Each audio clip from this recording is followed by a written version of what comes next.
با مناسبت تجلیل جشن بزرگ ملی 35 سالگی استقلالیت دولتی جمهوری تاجیکستان در جماعت دهات اماندره کارهای آبادانی و سازندگی با مرام ادامه داشته، سیمای دهها روز از روز زیباتر و زمانوی می‌گردد. ساکنان جماعت با حس بلند وطن دوستی و افتخار از استقلالیت در عملی سازی این تدبیرهای مهم سهم نظر می‌گذارند. و پیشواز جشن استقلالیت جمهوری تاجیکستان در جماعت دهات اماندره یک قطار کارهای آبادانی سازندگی رفته ایستاده است. با این مثال شده میتواند ساختمان مؤسسه تعلیمی رقم 32 دهه اماندره به نام عبدالغنی نشانجانوف، مکتب 19 به نام میرزا ترسونزاده دهه میکته ساختمان رفته ایستاده است. باز در دهه های خواجه غریب جماعت دهات اماندره میدانچه خردی ورزشی به استفاده داده شد. اینچنین دو خط آب نوشاکی به مساحت 4.5 کیلومتر به دهه خواجه غریب که اهالی آنها طی سالهای طولانی از آب نوشاکی تنقیصی میکشیدند و آب نوشاکی تامین کرده شدند. باز خط آب نوشاکی در دهه رواد رفته ایستاده است که به نزدیکی تا جشن استقلالیت به استفاده داده می شود. یکی از هدف‌های حکومت جمهوری تاجیکستان این تامین امنیت آذوقه‌واری است که ما با اهل دهخانانی و جماعت دهاتی اماندره کشتی کارتوشی گذرانده ایستادیم که تا این دم به مساحت مقدار 82 هکتار کشت کرده شده با کشتی کارتوشی ادامه یافته ایستاده است. این کلام گفته میتوانیم که مردمی سربلند جماعت دهاتی اماندره جشن استقلالیت جمهوری تاجیکستان را با سربلندی و پیشواز میگیریم. در دایره نقشه چاره‌بینی‌های جشن ساختمان یک قطار انشاءات مهم اجتماعی آغاز گردیده با سرعت بلند ادامه دارد. از جمله بنیاد مؤسسه‌های تحصیلات میانه عمومی رقم 32 در دهه اماندره و مؤسسه تحصیلات میانه عمومی رقم 19 در دهه میکته از جمله چنین انشاءات‌های مهم به حساب می‌رود. با تشبث اساسگزار صلح و وحدت ملی پیشوای ملت پرزیدنت جمهوری تاجیکستان محترم امامعلی رحمان و رئیس ولایت سوخت محترم رجب احمدزاده با دستگیری مقامات اجرایی محلی حاکمیت دولتی شهر پنجکند امروز در مؤسسه تحصیلات میانه عمومی رقم 19 مؤسسه علاوگی ساخته به استفاده داده شده است. این اقدام برای ما آموزگاران و مردم دهه میکته بسیار اقدام خوب است. ما دستگیری مقامات اجرایی محلیت حاکمیت دولتی شهر پنجکند دستگیری های رئیس ولایت سوخت محترم رجب احمدزاده اظهار منتداری بیان میکنیم. امروز مؤسسه ما سالهای 1960 ساخته شده است که برای 400 نفر خواننده ساخته به استفاده داده شده بود. مؤسسه بسیار مؤسسه صدموی بود. خوانندگان از سال خواننده ها زیاد شده ایستادند. از سبب آنکه خواننده ها زیاد شده ایستادند جای نشست در همه مؤسسه ما بسیار تنقیصی کشیدند. بنابر همین برای مردم دهه میکته برای خوانندگان مؤسسه ما امروز اقدام گرفتند که یک مؤسسه نو زمانوی ساخته به استفاده دهند. این مؤسسه پیش بینی شده است برای 35 سالگی استقلال دولت جمهوری تاجیکستان ساخته برای مردم ما تحفه کرده می شود. حالا 800 نفر خوانندگان تعلیم و تربیت می گیرند. ما نصیب باشد در سال 35 سالگی بعد از به استفاده دادن مؤسسه نو و این مؤسسه آمده با شرایط خوب و زمانوی تحصیل را به خواننده ها دوام میدهیم. این ما را وادار میکند و فرزندان نسل نورس تعلیم و تربیت خوب را براه مانده در نسل نورس را در آینده با تعلیم و تربیت فرا گرفته خوانندگان را بر روحیه وطن دوستی خویشتن شناسی سهم خود را برای تاجیکستان عزیز خودمان میگذاریم. ساختمان مکتب 32 در دهه اماندره باز کردیم. ساختمان با فعالیت خوبی کارگرا از 15 نفر عبارت هستند.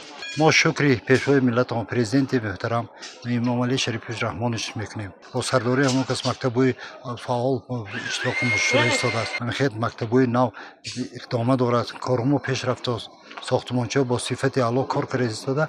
به عهده گرفتیم که در وقت و ساعت معین ما همین مکتب فعالانه سپریم با سری بلند. این مؤسسه ها با طرح معاصر ساخته شده، در آنها صنفخانه های برهوا، آزمایشگاه ها، صنفخانه های کامپیوتری و دیگر شرایط ضروری تعلیم فراهم آورده می شود.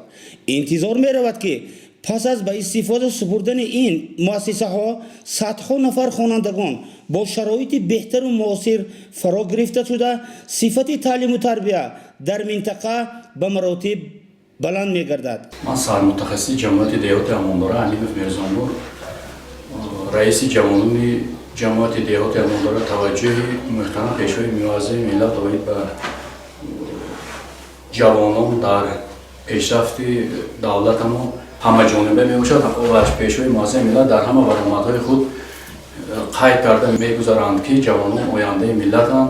ما باید همه جانبه برای دستگیری پیشرفت کشورمون سهم خود را بگذاریم. اینچنین جوانان جماعت دیهات امانداره در خدمت حربی مادر وطن این سال در دعوت بهاری سربلندانه اشتراک کردند و نقشه را پیش از مهلت بود کرده برای خدمت مادر وطن سفربر کرده شدند.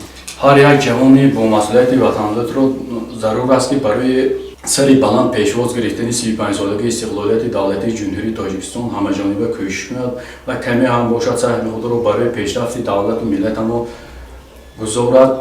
این اقدام در نوبت خود برای آماده نمودن متخصصان بلند اختصاص و تربیت نسل آینده‌ساز کشور زمینه مساعد فراهم می‌آورد.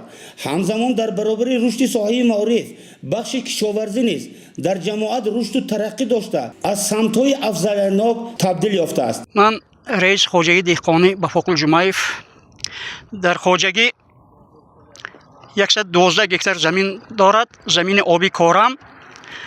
از آن 60 گکتارش من همین شکلی که دیده استفاده کردم، من قدی رهبه 3 قطعه ده.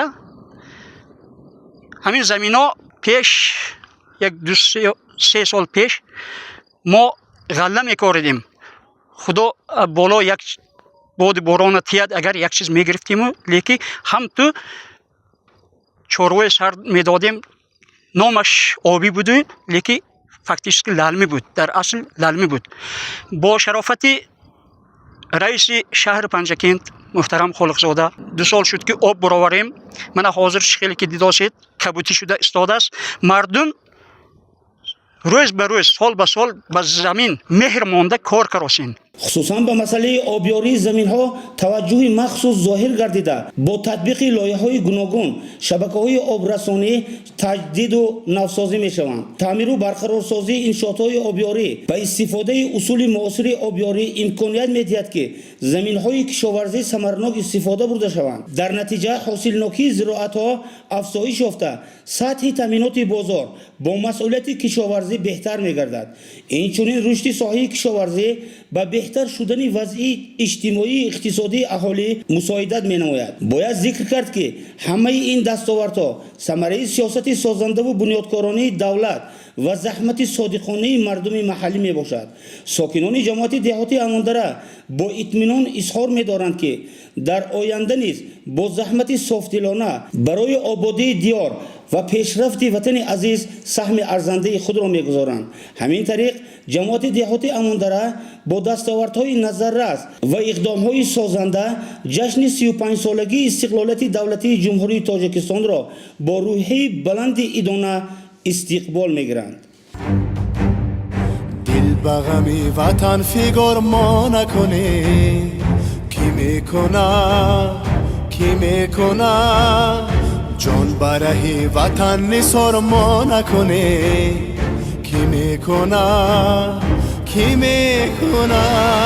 در بدونه کی او شریک ما نشوه، کی